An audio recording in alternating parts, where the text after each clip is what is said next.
तो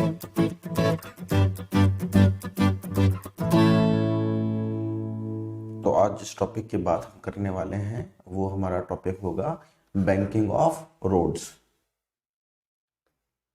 banking of roads. Banking का वैसे मतलब होता है भरोसा, एक तरह से मतलब आप जिस पे डिपेंड कर सको। तो क्या होता है, अगर फ्रिक्शन पे आप डिपेंड कर सकते हो बट फ्रिक्शन कम ज़्यादा होता रहता है, तो कई केस में आप फ्रिक्शन पे अकेले पे डिपेंड नहीं रह सकते। तो वहां पे आपको ये सिस्टम करना पड़ता है। मतलब क्या होती है, जो आपकी सड़क होती है, अब जो रोड हमको दिख रही है, ऊपर से दिखे अगर हम रोड को, तो हमको रोड ऐसे दिख रही है। कोई गाड़ी यहाँ पे अगर चल रही है तो गाड़ी के जैसे चार टायर वो यहाँ पे इस तरह से चार कोनों पे दिखते हैं और इस तरह से चल रही है। तो हम क्या करते हैं, इस सड़क को यहाँ से नीचे से उठाना शुरू कर देते हैं और उठाते उठाते इस सड़क को इस तरह से उठा देते हैं कि ये जो सड़क है ए बी, ये सड़क हो गई उठी हुई। और कितने एंगल पे उठाया इसको, थीटा एंगल पे। ग्राउंड के साथ में कितने एंगल से उठा दिया, थीटा एंगल पे। और ये क्या कहलाता है, थीटा, ये कहलाता है एंगल ऑफ बैंकिंग। इतने एंगल पे आपने उसको उठा दिया सड़क को। तो उठाने से होता क्या है, अब जैसे किसी गाड़ी ने मान लो सर्कल में घूमना था ऐसे, अब ये सड़क थोड़ी उठ गई है, तो ये सड़क को आप ऐसे दिखा सकते हो ट्रायंगल से। सड़क उठ गई है लेकिन जो पार्टिकल ने घूमना है, वो गोल चक्कर जो काटना है उसने, वो इस पिंक सर्कल के अलॉन्ग ही काटना है। जो पार्टिकल ने गोल चक्कर काटना है वो ऐसे ही काटना है, जो ये पिंक या येलो सर्कल है, इस तरह से उसने गोल चक्कर काटना है, इस डायरेक्शन में काटना है उसने, चाहे वो कहीं भी काटे। गाड़ी वाला जो रहेगा, वो गाड़ी वाला कहाँ पे रहेगा, गाड़ी वाला रहेगा वो यहाँ पे रहेगा, कुछ इस तरह से ये गाड़ी वाला रहेगा। तो ये कुछ टाइम बाद घूम करके सर्कल पे वो यहाँ आ जाएगा। ठीक है, इस तरह से वो सर्कुलर टर्न लेगा। तो अगर इस जगह पे देखा जाए तो यहाँ पे उसका वेट तो नीचे लग ही रहा होगा, mg। ठीक है, फिर यहाँ पे हम इसमें mg को डायरेक्शन दे सकते हैं, ये डाउनवर्ड डायरेक्शन mg का ये हो गया। mg का जो डायरेक्शन होगा वो परपेंडिकुलर, तो ये एंगल 90। तो अगर ये एंगल थीटा है तो ये जो दूसरा एंगल होगा, ये दूसरा एंगल कितना हो जाएगा, ये वाला एंगल, ये वाला एंगल हो जाएगा 90 माइनस थीटा। तभी तो तीनों का मतलब, जैसे ये तो 90 है ही, तो इन दोनों एंगल्स का जोड़ भी 90 आना चाहिए था, तो तभी आता जब ये 90 माइनस थीटा होता। और ये वाला एंगल कितना हो जाता, थीटा। तो अब मैं जो कंपोनेंट करूंगा वेक्टर्स के, वो किस प्लेन में करूंगा, तो वो मैं इस सर्कल के प्लेन में करूंगा, जो ये पिंक सर्कल है इसके प्लेन में। इसमें बहुत कंफ्यूजन होता है कि हम कंपोनेंट्स कैसे करें। कई बार अभी मैं बोल रहा हूं कि कंपोनेंट हम ऐसे करेंगे कि इस डायरेक्शन में है, इसको मैं व्हाइट कलर से शो कर रहा हूं, हम कंपोनेंट्स करेंगे इस डायरेक्शन में। थोड़ा लाइन को मोटी कर लेते हैं। हम कंपोनेंट्स करेंगे इस डायरेक्शन में, ये वाई डायरेक्शन होगा और ये होगा हमारा एक्स डायरेक्शन। हम ऐसे कंपोनेंट करेंगे।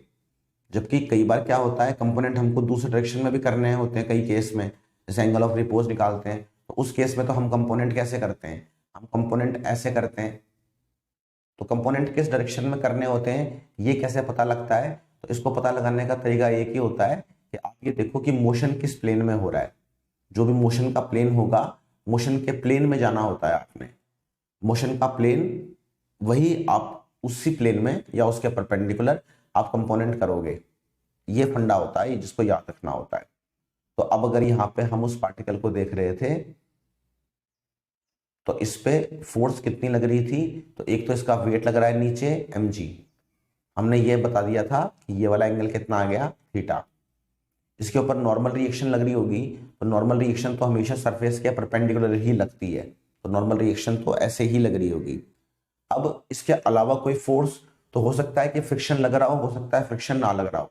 तो पहले तो मैं मान लेता हूं कि फ्रिक्शन नहीं लग रहा। इसमें दो केस कर लेते हैं। पहला केस कि फ्रिक्शन 0 है, तो फिर तो इनके अलावा कोई और फोर्स लगी नहीं रही होगी।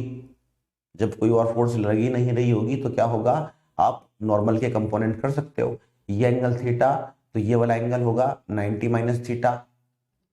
तो ये एंगल 90 माइनस थीटा, तो इसका मतलब ये वाला जो एंगल होगा ये भी कितना आएगा, थीटा।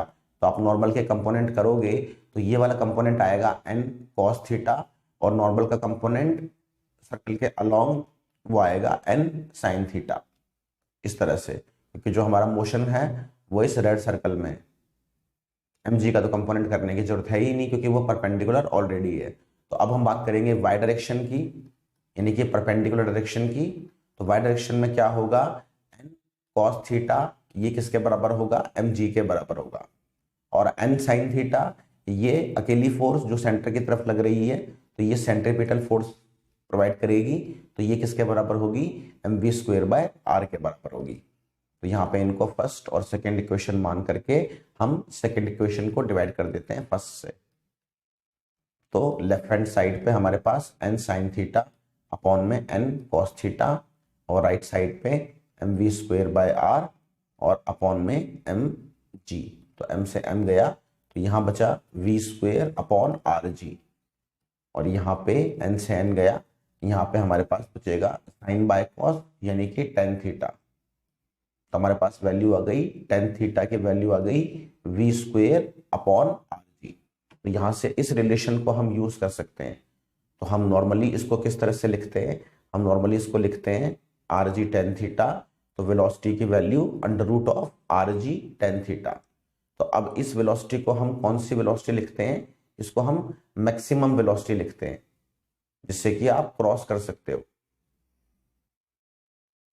तो यहाँ पे एंगल ऑफ बैंकिंग पे डायरेक्टली डिपेंड कर रहा है, मतलब इनडायरेक्टली जो वेलोसिटी है मैक्सिमम वो एंगल ऑफ बैंकिंग के रूट पे टेन थीटा, और वो भी उसके रूट पे डिपेंड कर रहा है।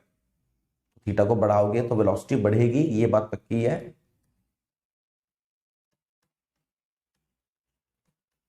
ठीक है, तो ये केस था जब फ्रिक्शन नहीं था। दूसरा केस इसका होगा जिसमें फ्रिक्शन होगा, उसको कैसे करेंगे।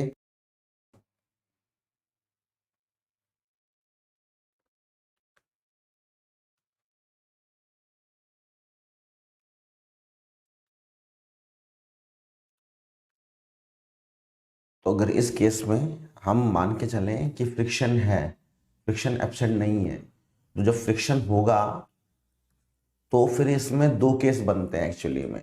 एक बनता है मिनिमम वेलोसिटी का और एक बनता है मैक्सिमम वेलोसिटी का। कल तो हम मिनिमम वेलोसिटी की बात कर लेते हैं कि एक मिनिमम वेलोसिटी होगी जो गाड़ी वाले को रखनी ही पड़ेगी, अदरवाइज क्या होगा, वो गाड़ी नीचे की तरफ स्लिप हो जाएगी।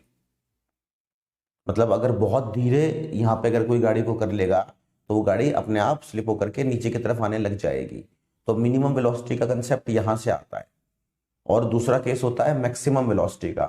उसमें क्या होता है, उस केस में अगर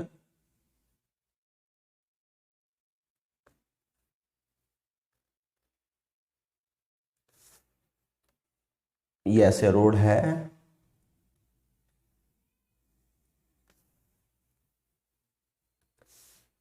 ये आपका सर्कल वाला प्लेन है जिसमें गाड़ी ने चलना है, और मान लो यहाँ पे ये आपकी गाड़ी है। तो दूसरा केस होता है मैक्सिमम स्पीड वाला। तो अगर बहुत तेज स्पीड होगी तब गाड़ी के फिसलने के चांस कहाँ पे होंगे, इस डायरेक्शन में होंगे। अगर गाड़ी बहुत तेज होगी तो गाड़ी का जो फिसलने का जो चांस है, जो मोशन का चांस है, जो मूवमेंट का चांस है, वो इस तरफ होगा। कब, अगर वेलोसिटी क्या होगी, मैक्सिमम। मतलब इस केस में ये कौन सा केस है, मैक्सिमम वेलोसिटी वाला। अगर बहुत तेज होगी वेलोसिटी एक लिमिट से तो उस गाड़ी के चांसेस है कि वो इस तरफ फिसले। अगर बहुत कम होगी एक लिमिट से तो गाड़ी के चांस है कि वो इस तरफ फिसले, अंदर की तरफ। तो इसलिए फ्रिक्शन वाले केस को हम दो तरह से कर सकते हैं। अगर ये वाला केस होगा फर्स्ट वाला केस यानी मिनिमम वाला, तब तो फ्रिक्शन लगेगा ऊपर की तरफ। और अगर केस होगा दूसरा वाला तो उस केस में जब गाड़ी बाहर जा सकती है फ्रिक्शन लगेगा अंदर की तरफ। तो नॉर्मली हम एग्जाम्स वगैरह में या 11th के या नॉर्मल लेवल पे हम सेकेंड वाला केस लेकर के चलते हैं, मैक्सिमम वेलोसिटी निकालते हैं, मिनिमम की बात नहीं करते इतना। तो मैक्सिमम मिनिमम दोनों निकाल तो सकते ही हम वैसे तो, लेकिन ठीक है, जब हम बात ही नहीं करते उस केस की तो हम सिर्फ मैक्सिमम वाला केस करेंगे। तो जब सिर्फ मैक्सिमम वाला केस करेंगे तो फिर उस केस में हम अगर दोबारा से बनाए डायग्राम को, तो ये हमारा मोशन का प्लेन था, यहाँ पे गाड़ी ने चलना था।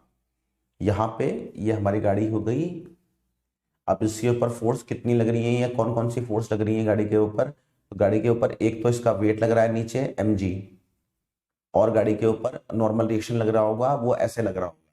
फिर बताया था कि गाड़ी के फिसलने के चांस इस केस में कहाँ पे हैं, बाहर की तरफ हैं, तो इसीलिए इस केस में फ्रिक्शन लग रहा होगा अंदर की तरफ। तो पिछली बार ये निकाला था कि ये एंगल थीटा होगा, तो ये वाला एंगल आया था 90 माइनस थीटा, तो ये 90 माइनस थीटा, तो ये वाला एंगल होगा थीटा। तो अगर मैं कंपोनेंट करूं ऑब्जेक्ट के या कार के, तो कंपोनेंट कैसे होंगे उसके, उसका सबसे पहले अच्छा एक तो ये फ्रिक्शन के कंपोनेंट, तो फ्रिक्शन का कंपोनेंट ये वाला कितना आएगा, ये आएगा फ्रिक्शन कॉस थीटा, और फ्रिक्शन का कंपोनेंट परपेंडिकुलर डायरेक्शन में वो आएगा फ्रिक्शन साइन थीटा। तो इसलिए इसको अलग से लिख लेते हैं, फ्रिक्शन का कंपोनेंट हॉरिजॉन्टल डायरेक्शन में F cos theta, vertical direction में एफ साइन थीटा। फिर हमने नॉर्मल डायरेक्शन के भी करे थे, अगर ये एंगल थीटा था तो ये वाला एंगल 90 माइनस थीटा, तो ये वाला एंगल आया था थीटा। तो नॉर्मल के कंपोनेंट करे थे, तो ऊपर वाला कंपोनेंट आया था नॉर्मल का एन कॉस थीटा, और ये वाला कंपोनेंट यानी कि वर्टिकल कंपोनेंट ये आया था एन साइन थीटा। तो इसको भी दोबारा से लिख लेते हैं। तो जो नॉर्मल का कंपोनेंट आया था वो आया था इस तरह से, इस डायरेक्शन में एन साइन थीटा, और नॉर्मल का कंपोनेंट अपवर्ड डायरेक्शन में वो आया था एन कॉस थीटा, और रह गया mg, तो mg वो लग रहा है नीचे की तरफ डाउनवर्ड डायरेक्शन में mg। तो अब यहाँ पे हम इक्वेशंस को बैलेंस कैसे करेंगे, तो जो ऊपर की तरफ फोर्स लग रही है एन कॉस थीटा, और नीचे की तरफ फोर्स लग रही है ये दोनों फोर्स, तो हम वाई डायरेक्शन में इक्विलिब्रियम की बात करेंगे। तो वाई डायरेक्शन में बात करेंगे तो क्या होगा, तो n cos theta equals to f यानी कि friction force f c sine theta plus mg। ये इक्वेशन पहली यहां से बनेगी, और दूसरी हम एक्स डायरेक्शन में बात करेंगे सर्कल के प्लेन में, तो वहां पे होगा, तो वहां पे अंदर की तरफ फोर्स कौन सी लग रही होगी, एक तो फ्रिक्शन कॉस थीटा, एक लग रही होगी एन साइन थीटा, तो ये दोनों मिलकर के प्रोवाइड करेंगी सेंट्रीपिटल फोर्स, तो mv स्क्वायर बाय आर। तो ये होगी हमारे पास सेकेंड इक्वेशन।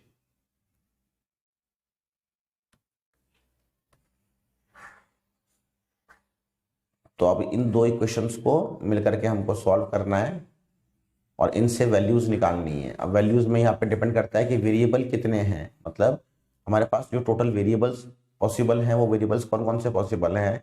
एक तो नॉर्मल रिएक्शन पूछ सकता है, एक एंगल थीटा पूछा जा सकता है, एक फ्रिक्शन पूछा जा सकता है, और फ्रिक्शन की वैल्यू होती है म्यू इंटू नॉर्मल, तो पॉसिबल है कि म्यू पूछ ले। ऑब्जेक्ट का मास तो नॉर्मली नहीं पूछता, मास को वेरिएबल नहीं रखते हम नॉर्मली, या फिर वेलोसिटी पूछ ले, ठीक है, या फिर आर पूछ ले। तो इस तरह से वेरिएबल्स यहाँ पे हो सकते हैं। तो हम मेनली किस वेरिएबल पे फोकस करेंगे, हम तो एक नॉर्मल रिएक्शन पे फोकस करेंगे और फ्रिक्शन के वैल्यू पे, बाकी थीटा वगैरह निकल सकता है ऐसे। तो जब सॉल्व करना हो तो यहाँ पे अभी हम एक चीज और यूज कर सकते हैं। वो चीज क्या, वो ये कि जो फ्रिक्शनल फोर्स होती है उसकी वैल्यू क्या होती है, म्यू इंटू में नॉर्मल। तो ये वाला फॉर्मूला आप यहाँ पे डाल सकते हैं। तो फर्स्ट इक्वेशन में जब ये फॉर्मूला डालेंगे तो क्या बन जाएगी equation, n cos theta equals to mu n sine theta plus mg।